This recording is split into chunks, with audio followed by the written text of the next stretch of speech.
Joining us on the show today, we have some fabulous people from our property management team. Welcome Sue Bellelli, Business Development Manager, and Deb Copley, one of our Senior Property Managers. Ladies, we're going to talk about the proposed changes to the Residential Tenancies Act. Deb, I know you're on the RESA committee, so there's been a lot of work going through all of this, and the changes are at this stage only proposed. But perhaps I'll just go to Sue first, working in that leasing area. Sue, could you just go through some of the proposed changes for us that you see are really important?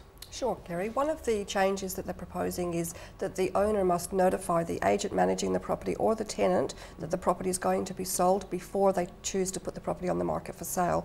Quite often in the past you'd get phone calls from tenants disgruntled because they'd find out their property's for sale when a for sale sign goes up, and nobody knows about it until that point. So they must let the agent or the tenant know prior to making that decision.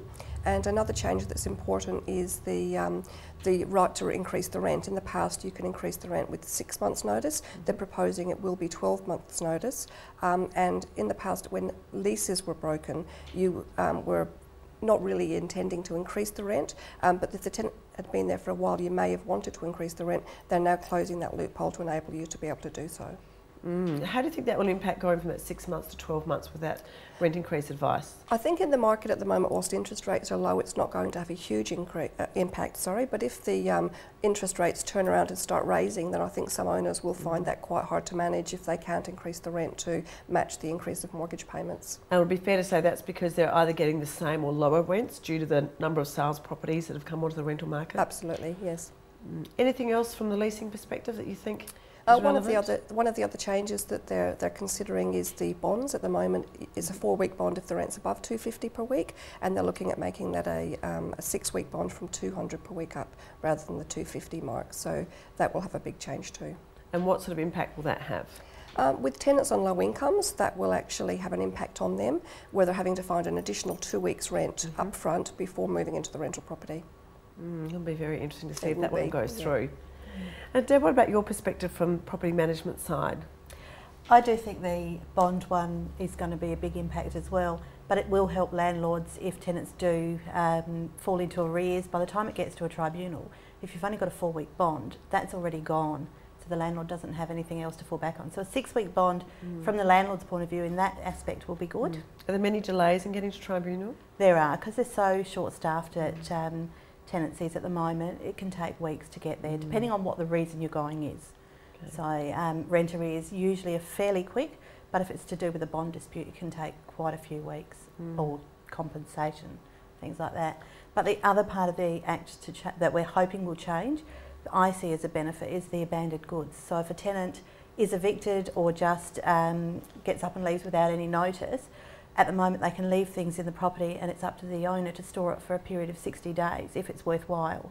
So the owner picks up the cost of removing it from their property, paying the storage, then they have to auction it at a public auction. So it gets quite expensive. 60 days is an enormous amount of time. It's huge, yeah. And that's after they've paid for a $600 ad in the paper to let people know that this has been stored. They're going to hopefully change that to 28 days, which will reduce that cost quite a bit. And it does seem more than reasonable, doesn't it? It does. You would think if a tenant wants the goods, then they would come and get them. That's right, and you tend to find that tenants leave the goods that they don't want. They just don't want to pay the dump fees or to remove it themselves, so they just leave it for the landlord. Was there anything in the proposed changes about Form 2s being issued when tenants fall into arrears so that they can get around that loophole of leaving by not? Yeah, there is. At the moment, there is a bit of a loophole that a tenant can wait until they're in arrears and get issued a notice to vacate, which is a Form 2. They can then just hand the keys back and there's no lease break charges for them. Whereas we want to tighten that up so that it's not able to happen, so that tenants do have to observe that they signed a 12-month lease. If they want to leave within 6 months, they do have to do the right thing until we can find another tenant, to minimise the landlord's out-of-pocket expense as well. Yeah, because normally if there's a lease break, then the landlord can get them to pay up until that's right. The tenant pays up to the day before the new tenant moves in, and also the a portion of the lease break costs, so re-advertising, letting fee, all that sort of thing. That's good.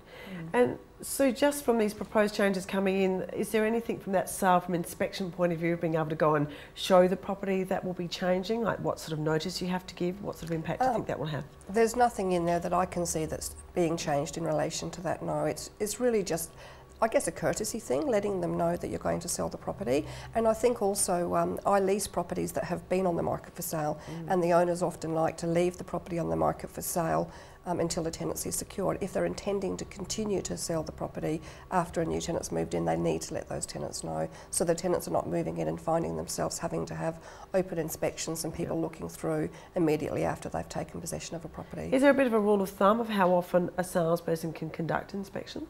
The Tenancy Act is quite grey in that area. They say on a reasonable number of occasions after giving reasonable notice, but they say reasonable, or what's deemed to be reasonable, is every fortnight, and 4 weekly in an auction campaign, including the 4th week being the auction week.